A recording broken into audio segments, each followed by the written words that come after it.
Bueno, ¿cómo están? Buenas tardes, buenos días, buenas noches, dependiendo cuándo te pongas a, a encontrarte con esta grabación, con este nuevo módulo de la formación de Vinyasa Krama en el ciclo de Yoga y Ciencia. Así que bueno, vamos a comenzar. Voy a compartir la pantalla. Ya saben que lo dividimos en 3 materias, más vale teóricas, más allá de la materia práctica, que es la práctica que hacemos en el encuentro presencial y a lo largo de todo el mes, los sábados las clases que hacemos también por Zoom y que las voy mandando grabadas. Bueno, en este módulo, en este encuentro, en este ciclo del segundo módulo del ciclo de Yoga y Ciencia, vamos a ver estos temas. Este primer encuentro o esta primera grabación la vamos a dedicar a la filosofía del yoga y particularmente a la Namayakoya.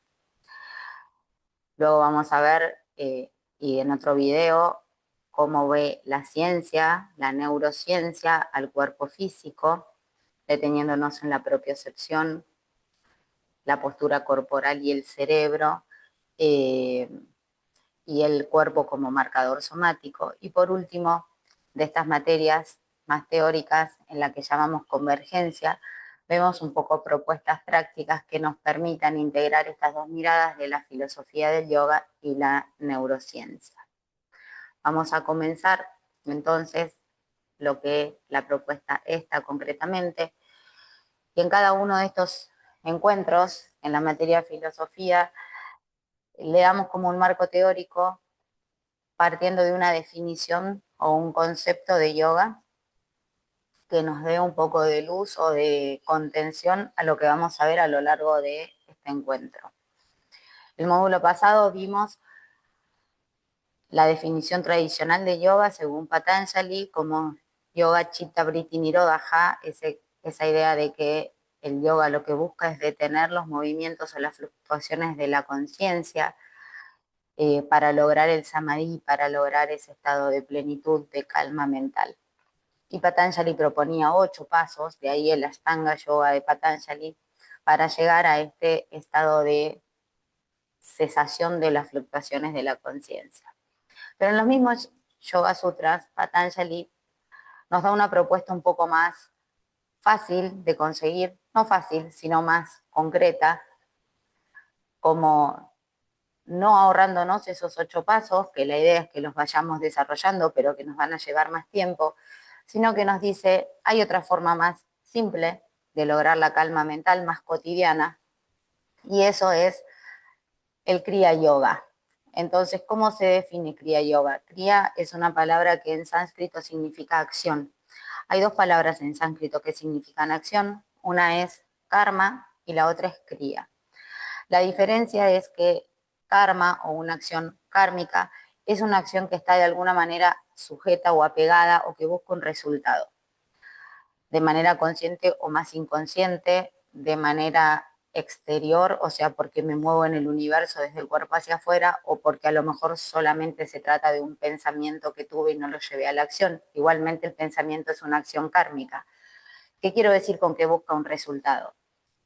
Las acciones que en la mayoría buscan resultados positivos o resultados negativos. Aun cuando una acción que yo lleve a cabo busque un resultado positivo, es una acción que genera karma, ¿sí?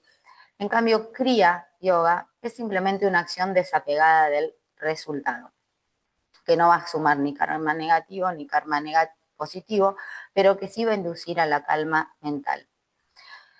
¿Cómo se define? ¿Cómo lo define en el Sutra 2.1, que es el que inicia o da inicio al segundo de los libros de los Yoga Sutra, el Sadhanapada, el más enfocado en la práctica? Entonces nos dice, la práctica esquemática del yoga consiste en 3 componentes: tapas, swadhyaya e isvara pranidhana. Tapas lo podemos definir como la disciplina, el calor, la acción sostenida, consciente. Swadhyaya tradicionalmente se dijo que era el estudio de los textos, ¿sí? De los textos sagrados, que por supuesto que es importante y es lo que estamos, por ejemplo, haciendo ahora al estudiar esta definición. También Swadhyaya implica el estudio o la autoobservación, estar atentos a nuestra forma de conducirnos, de accionar, estar plenamente presentes, ¿sí? Entonces, al estar atentos a uno mismo, al estudiarnos a nosotros mismos, nos lleva a estar presentes en lo que hacemos. Isvara Pranidhana es el reconocimiento interior, en nuestro interior reconocer que hay algo sublime, algo superior a nosotros, que lo podemos llamar Isvara o Dios, o el Dios en el que cada uno crea, o que podemos llamarlo universo, o lo podemos llamar la vida con mayúsculas, y que ese algo superior ordena las cosas y de alguna manera provee lo que necesitamos. Si lo vamos a poner como con un ejemplo tradicional, para que lo entendamos, qué es esto de tapas, Swadhyaya e Isvara Pranidhana, y veamos este ejemplo porque lo vamos a retomar al final. Pensemos en un agricultor, cuando hace tapas, el agricultor hace tapas cuando comienza a dedicarse a cultivar, a preparar la tierra para sembrar la semilla. Entonces pone el esfuerzo necesario, mueve la tierra, elige las mejores semillas, las siembra, las tapa con tierra y luego las riega.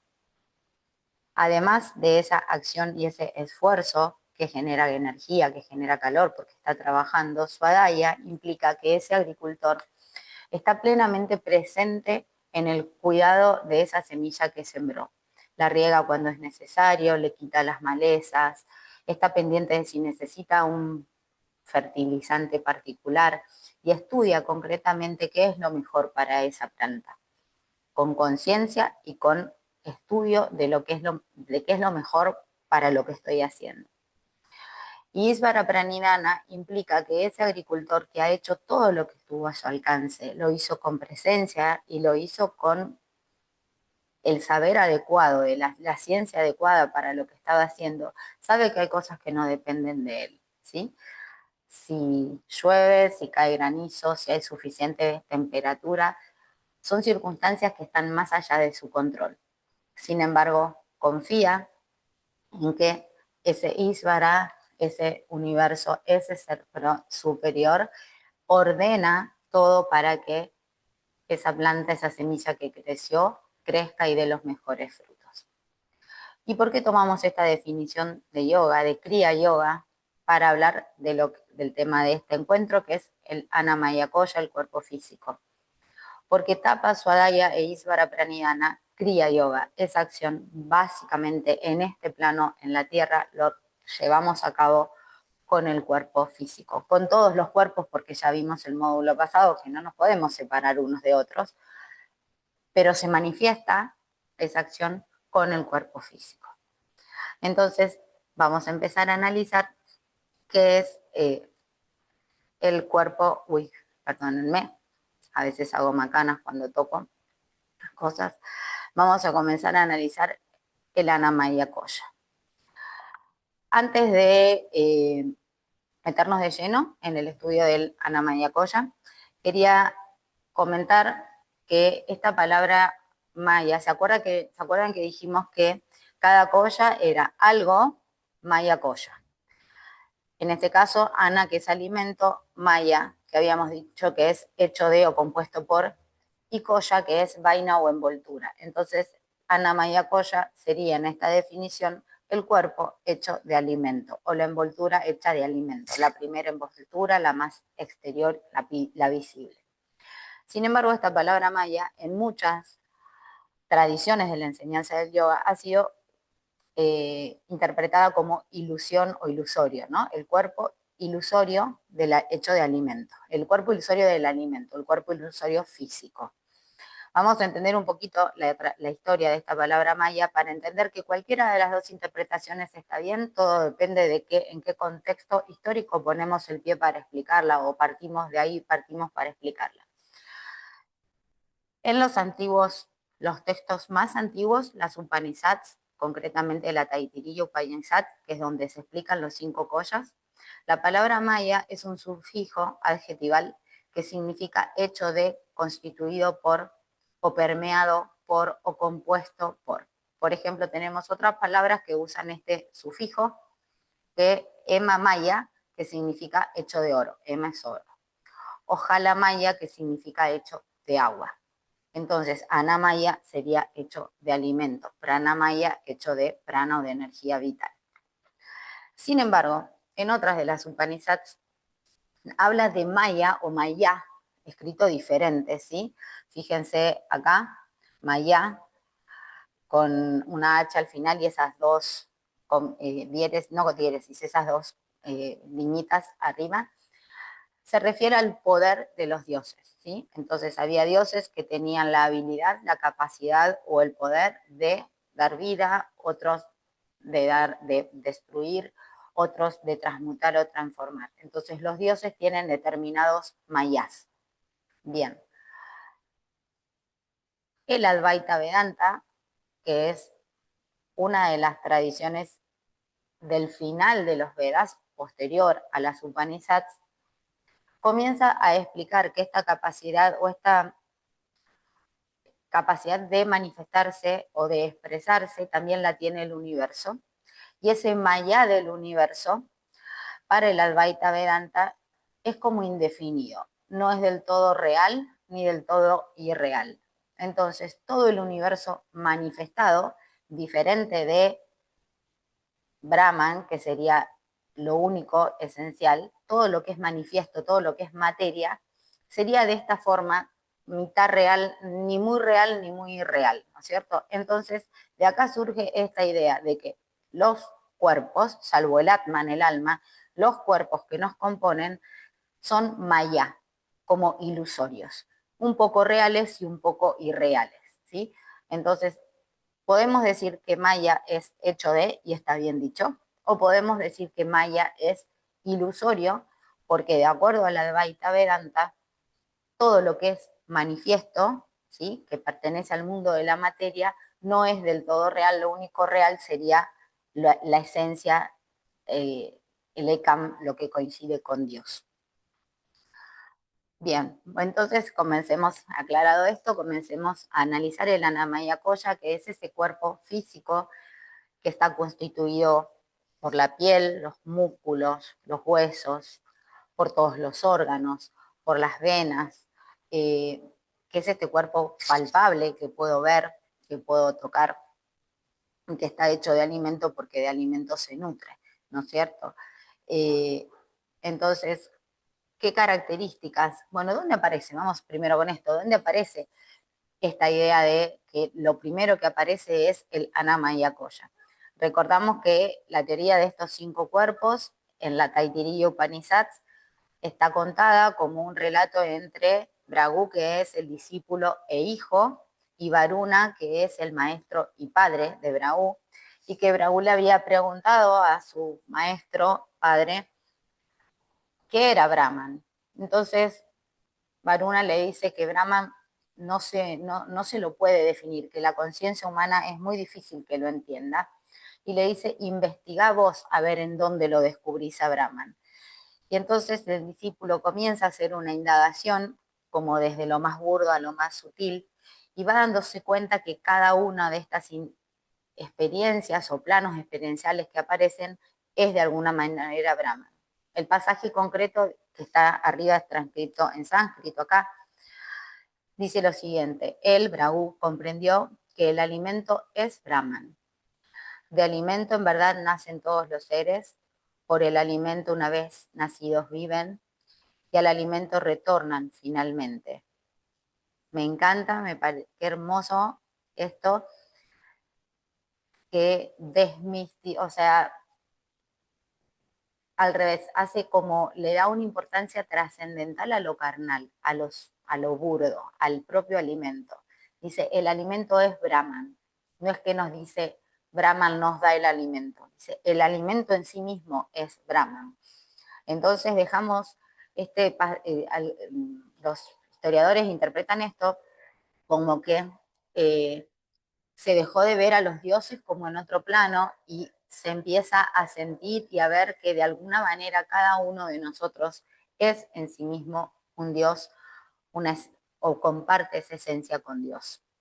¿Qué implicancias tiene esto que acabamos de leer? Esto que les decía, primero el alimento es Brahman. Brahman se expresa en cada uno de nosotros en este cuerpo físico. Y no solamente en nosotros, se expresa en cada uno de los seres que habitan este planeta y en los elementos que habitan este planeta. El alimento que ingerimos es Brahman porque nos nutre. Pero además le da una importancia también relevante al cuerpo físico. No es que lo denigra, lo importante es el espíritu y el cuerpo es inferior. No, está diciendo el cuerpo físico es Dios, es Brahman. ¿Por qué? Porque sin este cuerpo no hay vida espiritual posible. Sin este cuerpo no hay kriya yoga, no hay acción, no hay tapas, no hay svadhyaya, no hay svara pranidhana. No hay acción correcta, dedicada, no hay presencia, no hay confianza en eso superior. Por eso mismo, porque el cuerpo de alguna manera es una manifestación de Brahman, de Dios, de esa fuerza superior, al cuerpo lo tenemos que cuidar. Y para cuidarlo se necesita disciplina, responsabilidad, dedicación, que no es otra cosa que tapas. Y también, para cuidarlo de la manera adecuada, tenemos que estudiar y comprender las particularidades del cuerpo físico en general y de cada cuerpo físico, cada uno de nosotros en particular. Y eso no es otra cosa que Svadhyaya. Ahora, después de este pasaje que acabamos de leer, hay un siguiente verso que dice, más interno que el cuerpo físico, existe el cuerpo hecho de energía, el prana maya koya. Con lo cual también nos está diciendo que no nos identifiquemos y no creamos que somos solamente este cuerpo físico, y de acá podría venir la característica ilusoria del cuerpo físico. Cuando creemos e idolatramos este cuerpo como si fuera lo único que somos y no vamos más allá y no nos damos cuenta que somos algo más que este cuerpo. Más allá de este cuerpo hay otro cuerpo que es el cuerpo hecho de energía y que lo vamos a ver el módulo que viene. Si nos identificamos y nos apegamos tanto al cuerpo físico, a medida que el cuerpo físico necesariamente se va a deteriorar por el envejecimiento, podríamos perder el sentido de la vida. Y en realidad lo que nos está invitando este texto es a decir, bueno, cuídalo, no lo idolatres, pero cuídalo, porque es como te manifestás y cómo podés hacer tapas o adaya e isvara pranidhana en este plano, pero sabe que no sos solo el cuerpo físico. El cuerpo físico es el primer campo de la experiencia, ¿sí? Es el plano experiencial donde la función psíquica, energética y cognitiva se pueden manifestar. Recordemos también que el cuerpo físico, si no tiene esa energía que lo anima, no es más que una masa de tejidos inerte. Un cuerpo de una persona que recién fallece no es distinto del cuerpo de una persona viva. Lo que perdió es esa energía vital que lo mantenía funcionando en este plano. Entonces, el cuerpo físico lo necesito, pero hay algo más allá del cuerpo físico. ¿Qué características tiene el Anamaya Koya? Es stula o grosero. ¿Qué quiere decir? Que es lo que puedo palpar, lo puedo tocar. Los demás cuerpos no los puedo tocar o palpar.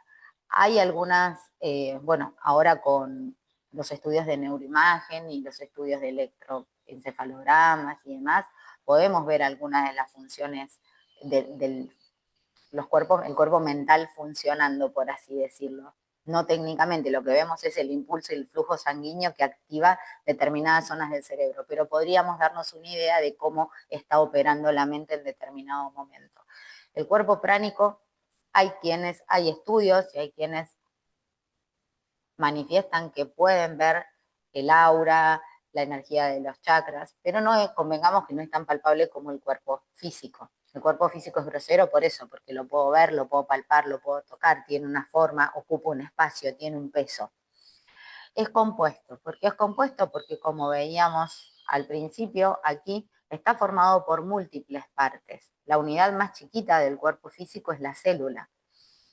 que en sí misma la célula es un pequeño ser vivo. La célula nace, la célula se alimenta, respira, elimina desechos y en algún momento se muere. Constantemente nacen y mueren células en nuestro organismo, pero luego está compuesto por órganos compuestos por células, tejidos compuestos por células, huesos y bueno, todas las partes que nos componen. Y por ser compuesto, de acuerdo a la filosofía del Vedanta, todo lo compuesto está destinado a partirse, separarse, deteriorarse y tener un fin. Aplica no solo al cuerpo físico, esto aplica también, por ejemplo, a los grupos, a las parejas, compuesto por dos personas, en algún momento eso se va a terminar por una discusión o porque una de las dos personas deja de existir. Entonces todo lo compuesto, todo lo compuesto está destinado a separarse, deteriorarse, desintegrarse. Nuestro cuerpo es dependiente. Y ahora vamos a ver dependiente de qué. Estas 4 características últimas las vamos a ver con más detalle. Y nuestro cuerpo además es el plano, el campo donde puedo vivir que me permite vivir cada experiencia. Y cada experiencia se va a registrar, se va a grabar y va a marcar al cuerpo. Otra de las características es que el cuerpo está siempre presente y la última que no miente. Vamos a verlas con un poquito más de detalle. Profundicemos en las primeras 2 ideas. El cuerpo es dependiente. El cuerpo físico, el Anamaya Koya, es dependiente. ¿Dependiente de qué? Por empezar, es dependiente de los ritmos de la naturaleza, lo que conocemos como ritmos circadianos. Circa quiere decir alrededor de, y dianos del día, ¿no? Entonces nuestro cuerpo está preparado para vivir de acuerdo al ciclo solar y lunar. Cuando comienzan a elevarse o a aparecer los primeros rayos del sol, se eleva el cortisol en el cuerpo y eso nos pone en alerta para encarar el día. Cuando los rayos del sol comienzan a bajar, se activa a través de la glándula pineal la segregación de melatonina que hace que nos preparemos para descansar de noche. Entonces, respetar eso, entre otros, cuando el sol está arriba, al mediodía, entre las 10 y las 2 de la tarde, es el mejor momento para hacer la comida fuerte del día, porque ese sol se coordina y nuestro sistema digestivo, que también implica que tiene fuego, se coordinan y es el mejor momento para hacer la comida más fuerte del día. Entonces, respetar estos ciclos implica cuidar a la Namaya Koya. Qué importante en la vida actual que a veces vivimos como a contratiempo, ¿no? Acostándonos tarde, levantándonos a veces tarde o durmiendo pocas horas y no descansando lo suficiente o comiendo cualquier hora. Nuestro cuerpo también es dependiente de otros seres. Y acá no estoy hablando en este momento, me refiero a esta imagen, a la segunda. Tenemos dentro de nuestro propio cuerpo un montón de microorganismos, bacterias, hongos, que nos permiten mantenernos con vida, ¿sí? Un montón de organismos y microorganismos en el bacilos, en el intestino, también en la boca, incluso en las cejas, en la piel. Por eso la ciencia ha dejado de llamarnos individuos para llamarlos holobiontes, ¿sí? Como que cada uno de nosotros es una multiplicidad de vidas que permiten que este cuerpo físico viva con salud. Y a su vez, nuestro cuerpo físico es dependiente también de otros seres. Somos seres gregarios que necesitamos de la vida en comunidad, de la interacción con otros seres humanos. Y está comprobado que esta interacción social contribuye a una longevidad saludable. ¿Y qué quiere decir que el cuerpo físico es objeto de experiencia? Que todo lo que vivimos, no cabe duda, a lo largo de esta vida en este cuerpo físico, se va marcando y va grabando en el cuerpo. El cuerpo tiene memoria, ¿sí? Esto retengámoslo porque tiene que ver con lo que Damasio, Antonio Damasio, el padre de la neurociencia moderna, luego lo retoma y dice, nuestro cuerpo es el marcador somático. Las experiencias que vivimos nos marcan. Y luego cuando el cuerpo se enfrenta a una experiencia similar, activa esa memoria y comienza a dar una respuesta desde el cuerpo, aun cuando no la hagamos todavía consciente. Por supuesto que hay quienes, y la ciencia ya lo está estudiando, sostienen que incluso se graban en el cuerpo memorias de vidas pasadas. Y la ciencia ya ha demostrado que todo lo que nuestros antepasados vivieron como experiencia y que fue favorable para la supervivencia se graba en los genes y se graba en las estructuras y las conexiones neurales y pasan a la descendencia. Esto explica, por ejemplo, en los mamíferos, por qué un mono o un chimpancé que nace en cautiverio y que jamás se vio una víbora, jamás lo expusieron, nació en cautiverio, jamás lo expusieron en una víbora, si le ponen una víbora enfrente, reacciona con temor, se paraliza o huye. No conocía, no había vivido nunca esa experiencia, pero como sus ancestros sí la vivieron, eso y escapar o quedar congelado frente a la presencia de la víbora garantizaba la supervivencia, eso se graba y pasa a la descendencia. Mucho más moderno y en los seres humanos, también esto explica por qué no los bebés, sino, bueno, sí, bebés de meses, agarran un celular o una pantalla y tienen intuitivamente lo tocan con los dedos deslizándolo, ¿sí? Eso, los estudios están empezando a dar cuenta de que como para nuestra sociedad actual el celular, las pantallas hacen a nuestra vida en comunidad, a nuestra supervivencia, a nuestra posibilidad de generar recursos, esos movimientos con los dedos de activar la pantalla se graban en los caminos neurales y se transmiten a la descendencia. Y las otras dos características que habíamos mencionado, las últimas dos del Anna Coya, es que está siempre presente y que no miente.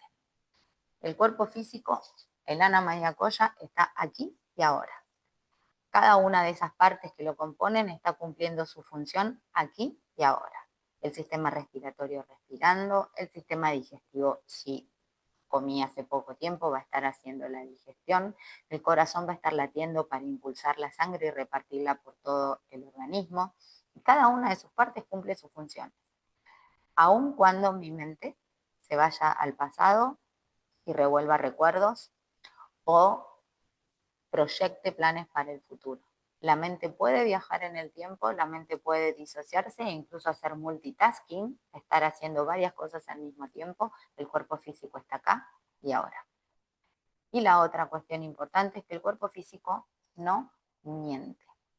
El cuerpo físico además carece de intencionalidad y de ironía. Por eso las acciones del cuerpo físico pueden encuadrar en esto del Kriya Yoga, porque no tienen una intención. La intención nace de otros cuerpos, de los cuerpos mentales, del Mano Maya Koya y del Piñaña Maya Koya, pero no nacen del cuerpo físico en sí mismo.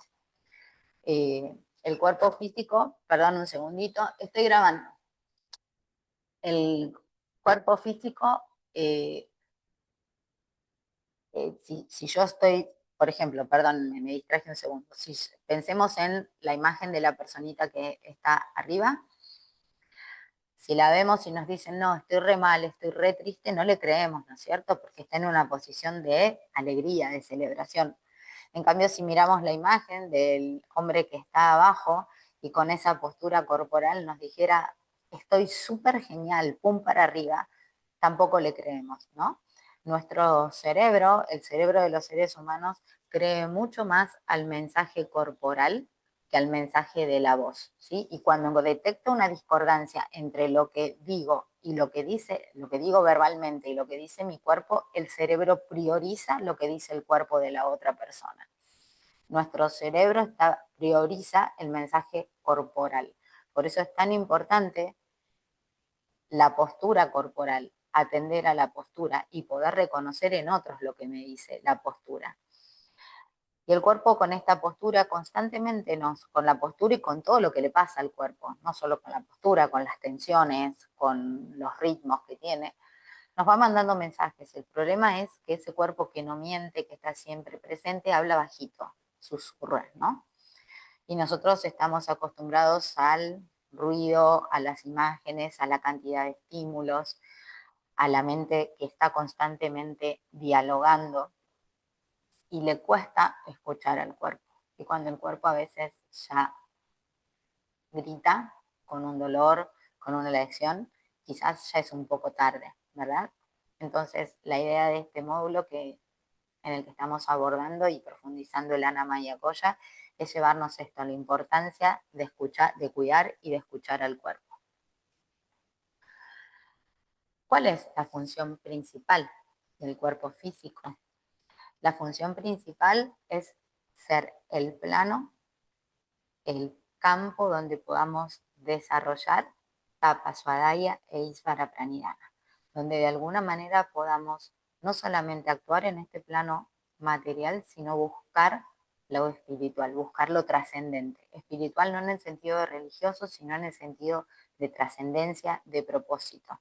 Sin cuerpo físico no hay tapas, sin cuerpo físico no hay conocimiento, ñaña o Swadhyaya, sin cuerpo físico no hay entrega a algo superior. Según los veas, el ser humano tiene que hay 4 búsquedas humanas, 2 de las cuales las compartimos con los demás animales. La primera es la búsqueda de seguridad. Piensen en un bebé recién nacido que necesita esa protección de su mamá o de sus papás para cuidarlo, que es totalmente inválido. Los cachorritos animales también son inválidos, pero por menos tiempo. El ser humano es mucho más débil en ese sentido. Entonces, la primera búsqueda es la búsqueda de harta, de seguridad. La búsqueda de seguridad en el ser humano es insaciable, ¿no es cierto? Necesitamos, primero queremos tener un trabajo, con el trabajo queremos la casa para estar más tranquilos, con la casa queremos el auto, después tenemos que contratar seguros para la casa y el auto, enrejar la casa, guardar el auto y así después más y más cosas para tener que en nuestra vida parece que necesitamos todo el garantizado, que no está mal, el tema es que ese sea nuestro único propósito. La segunda búsqueda, que también compartimos con los animales, es, en definitiva, el ser humano es del reino animal. La segunda búsqueda es la búsqueda de cama, de diversión, de disfrute, de goce. Y al igual, o sea, lo mismo un cachorrito, una vez que consiguió el alimento y ha estado cerca de su madre o sí, de quien lo cuida, luego el cachorrito que hace, juega.